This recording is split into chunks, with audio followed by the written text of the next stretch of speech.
YouTuber నా అన్వేషణ వివాదాస్పద వ్యాఖ్యలు చేశారని చెప్పేసి దానికి సంబంధించి పంజాగుట్ట పోలీస్ స్టేషన్లో అతనిపై అయితే కేసు నమోదు చేయడం జరిగింది. మరి ఈ కేసుకు సంబంధించి మనతో పాటు మాట్లాడడానికి సిఏ రామకృష్ణ ఉన్నారు. ఎలాంటి సెక్షన్లు పెట్టారు, అసలు కేసు ఏమని నమోదు చేశారో తెలుసుకునే ప్రయత్నం చేద్దాం.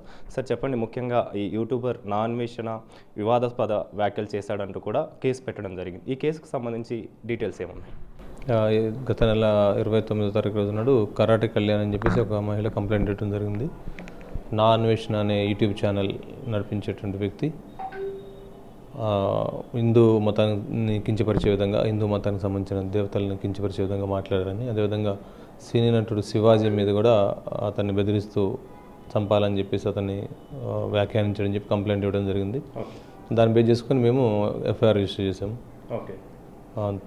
బిఎన్ఎస్ సెక్షన్స్లో 351 clause 2 criminal intimidation, outraging of modesty of women, తర్వాత 299 బిఎన్ఎస్ దీంట్లో రిలీజియస్ ఫీలింగ్స్ని చేశారని చెప్పేసి, భంగపరిచారని చెప్పేసి పాయింట్ ఆఫ్ వ్యూ చేసాం. దీంతోపాటు ఇది ఇన్స్టాగ్రామ్ సోషల్ మీడియా ప్లాట్ఫామ్లో వ్యాఖ్యలు చేశారు కాబట్టి ఐటీ యాక్ట్ కూడా దీంట్లో చేయడం జరిగింది.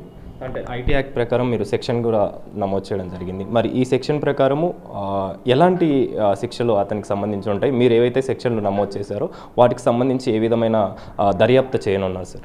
దర్యాప్తు భాగంగా ఇప్పుడు అది సోషల్ మీడియా ప్లాట్ఫామ్లో జరిగింది. మోరోవర్ జ్యురిడిక్షనల్ పాయింట్ ఆఫ్ వ్యూలో ఇష్యూ కూడా మేము దీంట్లో లీగల్ ఒపీనియన్ తీసుకోవాల్సి ఉంటుంది. ఇన్స్టాగ్రామ్లో జరిగింది కాబట్టి Instagram and as well as ఫేస్బుక్లో కూడా ఇది పోస్ట్ చేశారు.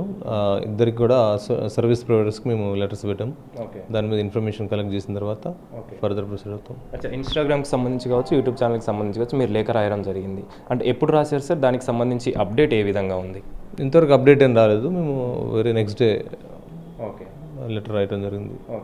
సార్ ఇప్పటివరకు కూడా పంజాగుట్ట పిఎస్ పరిధిలోనే ఇప్పుడు కేసు నమోదైంది. కొన్ని ప్రాంతాల్లో కూడా, అంటే కొన్ని పిఎస్లో కూడా నమోదు చేయడం జరిగింది. ముఖ్యంగా యూట్యూబ్కి సంబంధించి ఇతను హిందూ మతానికి సంబంధించి కావచ్చు, హిందూ దేవతలకు సంబంధించి కావచ్చు, వివాదాస్పద వ్యాఖ్యలు చేశాడని చెప్పేసి రావడం జరిగింది. ఈమె ఒక్కతే కేసు పెట్టారు, ఇంకా ఏమైనా కేసులు రావడం జరిగిందో దానిపైన ఏం మాట్లాడారు? పంజాగుట్ట పోలీస్ స్టేషన్ వరకు అయితే ఈ యొక్క కంప్లైంట్ అనేది వచ్చింది.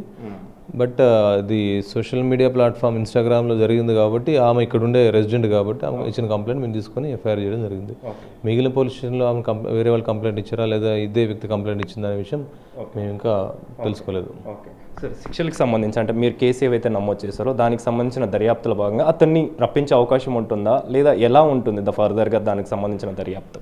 దీంట్లో దర్యాప్తులో భాగంగా మేము ఇన్ఫర్మేషన్, ఎవిడెన్స్ కలెక్ట్ చేసిన తర్వాత అది అతని మీద నేరం నిర్ధారణ కనుకైతే ఖచ్చితంగా మేము లీగల్ ప్రొసీజర్ ఫాలో అయ్యి అకార్డింగ్ టు లీగల్ ప్రొసీజర్ మేము తీసుకురావడమా లేదా నోటీస్ సర్వ్ చేయడం లాంటిది అనేది జరుగుతుంది. అతన్ని ఏమైనా టచ్ చేయడం కానీ, అంటే తన ఫర్దర్గా డీటెయిల్స్ ఏమైనా తీసుకోవడం జరిగింది? అన్నీ జరుగుతాయి. Everything will be done. Okay sir, thank you so much.